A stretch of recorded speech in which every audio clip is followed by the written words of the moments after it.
Dan yang ketiga sebenarnya ada namanya Smart TV atau TV pintar. Tapi karena di sini tidak ada, maka saya hanya mempraktekkan kedua alat ini. Dan Bapak Ibu juga bisa melihat di sini ada antena yang Bapak Ibu sudah bisa dapatkan di toko elektronik terdekat dan mungkin sudah tidak asing lagi. Nah, seperti ini Bu, antena UHF. Yang ada boosternya kalau dibeli. Nah, dalam paketan antena UHF, Bapak Ibu akan mendapatkan booster seperti ini. Booster ini adalah penguat signal antena. Ya. Nah, ini adalah namanya STB atau set top box. Set top box ini gunanya adalah mengkonverter siaran TV analog pada ke siaran TV digital. Jadi saya langsung praktekkan. Mungkin Bapak Ibu kalau mau lihat lebih dekat silakan. Mungkin bisa Bu.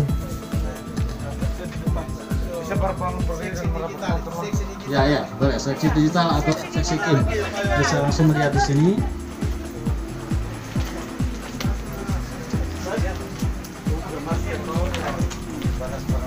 Yang pertama, Bapak Ibu, ini STB. Yang pastinya kita sudah colok listrik ke dalam. Nanti di dalam paket STB Anda akan mendapatkan remote, STB dan kabel RCA. Nah, kabel RCA ini dimasukkan kepada TV analog sesuai warna ya Bapak ya. Nah, sesuai warna. Mungkin Bapak Ibu yang sudah paham atau beberapa yang belum paham, maka saya berikan contoh. Setelah itu kita masukkan kabel dari booster antena ini, masukkan ke dalam tulisan yang bertuliskan ANT in atau antena masuk. Nah, sekarang kita akan praktekkan. Sudah menyala.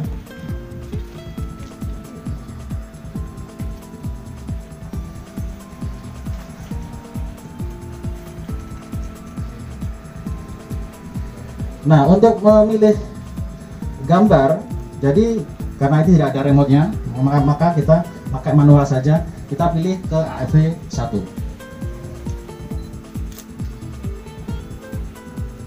Jadi pionir atau sarana dalam rangka aspek promosi, juga aspek melaksanakan fungsi promosi, transaksi, marketing dari produk-produk yang ada di masing-masing UMKM atau usaha rumah tangga secara digital. Itu makanya kita mengatakan bahwa KIM atau kelompok informasi masyarakat berbasis digital. Dengan demikian maka masyarakat itu sudah lebih didekatkan dengan pasar, dengan customer secara digital. Dan mereka tidak lagi jalan kemana-mana untuk memperdagangkan, mempromosikan berbagai usaha hasil usaha. Oh, ini ada sayur di sini, satu ini sekian. Oh, ini ada usaha apa lagi ya? Usaha UMKM sarung, gitu. Kita berharap KIM berperan seperti begitu. Dan itu memang satu tujuan pembentukan KIM berbasis digital. Itu menjadi pentingnya. Sekarang kan di Kabupaten Malaka kan sudah terbentuk KIM. Lalu selanjutnya pola pendampingan dari Dinas Kominfo untuk KIM ini sehingga keberlanjutannya seperti apa? Iya, itu memang menjadi satu kendala khusus. Setelah kita bentuk, kalau tidak didampingi, maka mereka akan mati suri. Dan oleh karena itu pendampingan seperti yang tadi saya minta, baik dari Dinas Kominfo, juga dari pemerintah kecamatan dan pemerintah desa sendiri harus merangsang untuk mereka itu dinamis. KIM itu tidak boleh statis, dia harus dinamis. Dinamis itu dengan merancang berbagai program-program kegiatan, melayani berbagai kegiatan-kegiatan di pemerintahan, itu mesti dilakukan. Jadi KIM, kelompok informasi masyarakat, itu bukan lembaga statis, itu bukan wadah statis, tapi itu wadah yang dinamis. Ini Pak, ya. di launch kemarin ya Pak, untuk KIM ini kan sudah lama ya baru bentuk, sejak tahun 2008 secara nasional itu dan untuk Kabupaten Malaka baru dilaksanakan tadi ini. Dan yang menjadi katakan itu kira-kira kendala teknisnya seperti apa? Ya, saya kendala teknis ini hanya ini kan masyarakat desa. Masyarakat desa ini masyarakat apa ya? Kalau istilah dalam sosiologis pedesaan itu masyarakat yang tersisa. Yang lain-lain ini yang bayar sarjana apa semua kan sudah keluar cari kerja segala macam. Dan oleh karena itu harus ada pendampingan. Kita lakukan sosialisasi dan advokasi. Kita kan ini barang semestinya ya. Ini kewenangan ada di pemerintah pusat. Tapi kita punya rakyat yang ada di hadapan kita. Sehingga kalau kita bilang ini tugasnya Kementerian Kominfo, pada satu saat rakyat tidak menikmati atau menikmati hasil hak asasinya untuk mendapat informasi melalui televisi, kita yang di depan ini yang disalahkan. Sehingga ini proaktif, ini semangat proaktif saja untuk datang mengingatkan bahwa dari aspek kebijakan ini kita seperti begini. Kita tidak mungkin mau mengunjungi di semua desa, tapi ada desa-desa contoh yang kita mau pakai untuk menjadi pionir dalam rangka menjadi tempat bertanya. Baik, terima kasih. Ini Bapak mungkin ini kan baru Ya. juga, jadi mungkin ada himbauan untuk masyarakat khususnya di perbatasan sini sehingga Ya. kan tanggal 31 ini kan jangan ada pertanyaan-pertanyaan. Baik, pertama kita bersyukur kepada pemerintahan Jokowi dengan adanya Undang-Undang Nomor 11 Tahun 2020 mempercepat proses migrasi dari TV analog ke TV digital. Kita memang ketinggalan dengan negara-negara Asia Tenggara dan negara-negara lain. Tapi daripada terus tidak ada, biar terlambat, kita mesti lakukan itu. Dan oleh karena itu semangat gotong royong kita kan itu merupakan warisan kita. Kalau kita berharap nanti pemerintah harus menyiapkan STB untuk dibagi-bagikan pada seluruh masyarakat, itu kan sesuatu yang kita punya kakak atau rumah tangga di provinsi sekitar 3 jutaan. Kalau itu harus disiapkan untuk dibagi-bagi, itu dia punya biayanya terlalu besar. Dan oleh karena itu kita berharap menghimbau kepada masyarakat, mari dalam menghadapi sebuah perubahan besar dari TV analog ke TV digital, kita tumbuh kembangkan semangat gotong royong kita dengan menyisihkan sedikit uang untuk menyiapkan STB dan antena, dan secara teknis kalau ada kesulitan maka itu bisa dipertanyakan atau diminta bantuan dari berbagai ini termasuk TVRI karena dia penyelenggara MUX. Penyelenggara MUX itu punya tugas salah satunya adalah membantu dalam rangka memberikan rakitan terhadap penyedia STB dan antena di TV-TV analog. Saya kira gitu. Nah, ini yang bayar sarjana apa semua kan sudah keluar cari kerja segala macam. Dan oleh karena itu harus ada pendampingan.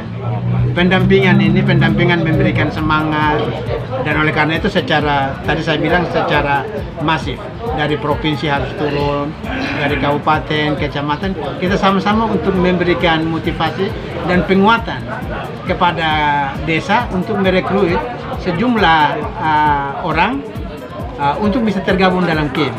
Kita berharap itu yang sebuah pergumulan yang dilakukan, dan oleh karena itu kami dengan tidak bermaksud mengecilkan peran strategis Dinas Kominfo yang ada di kabupaten dan juga kecamatan dan desa, tapi ini dalam kerangka kebersamaan kita saling mengingatkan untuk bisa membentuk. Yang membentuk KIM ini seyogianya pemerintah desa sesuai dengan peraturan Menteri Kominfo. Tapi kan kita tidak bisa berharap itu secara spontanitas ada dari desa, sehingga kita harus turun untuk melakukan pendampingan di masing-masing desa yang mau membentuk. Dan kalau ini hari ini di desa ini akan menjadi contoh prototipe. Untuk NTT secara keseluruhan Ada sekitar sudah 200-an. Yang terbanyak itu ada di TTU, di Manggarai, Itu ini di Belu punya malah tahun lalu menjadi juara nasional.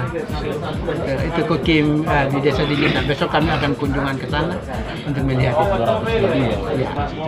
Iya. Yang berikutnya terkait dengan launching migrasi siaran TV analog ke TV digital di NTT ini seperti apa nih mau dikembangkan? Ini gerakan moral. Gerakan moral. Ini memberikan gerakan moral bahwa Indonesia sudah ada di satu era baru dalam konteks penyiaran televisi yang disebut penyiaran televisi digital. Dan ini tidak cukup hanya kita kalau omong di tingkat atas, tidak mengakar ke bawah. Ini harus omong di tengah-tengah rakyat. Karena rakyatnya yang menjadi user, pengguna. Sehingga kalau kita hanya omong dari atas tanpa memperlihatkan contoh-contoh macam yang tadi, maka itu sebuah utopia, sebuah hal yang nanti membuat hak asasi rakyat hilang. Hak asasi untuk mendapat informasi melalui lembaga penyiaran televisi hilang. Dan pada waktu itu yang disalahkan adalah pemerintah.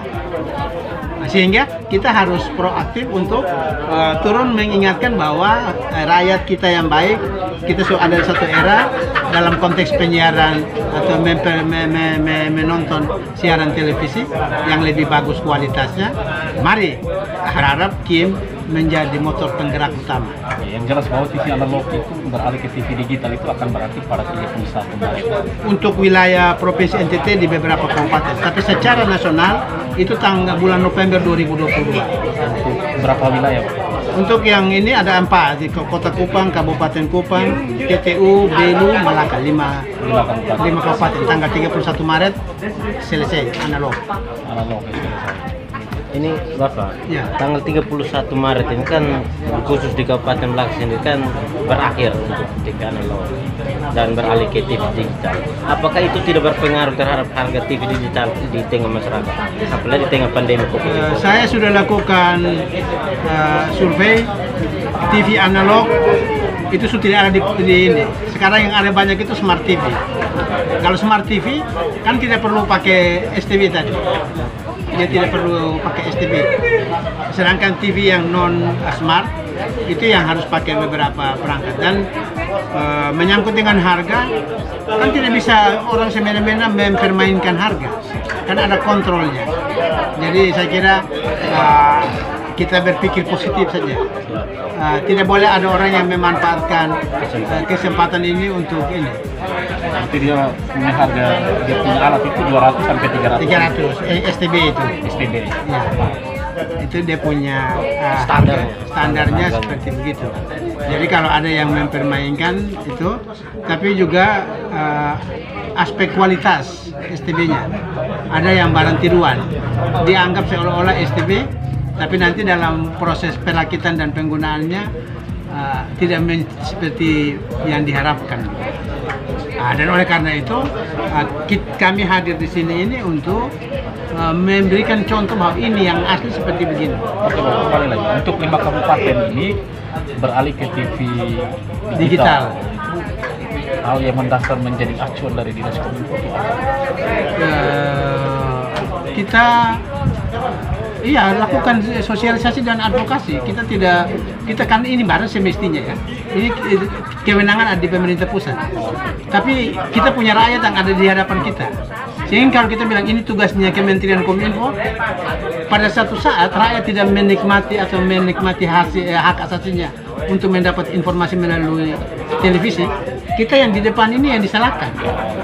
Sehingga ini proaktif, ini semangat proaktif saja untuk datang mengingatkan bahwa dari aspek kebijakan ini kita seperti begini. Kita tidak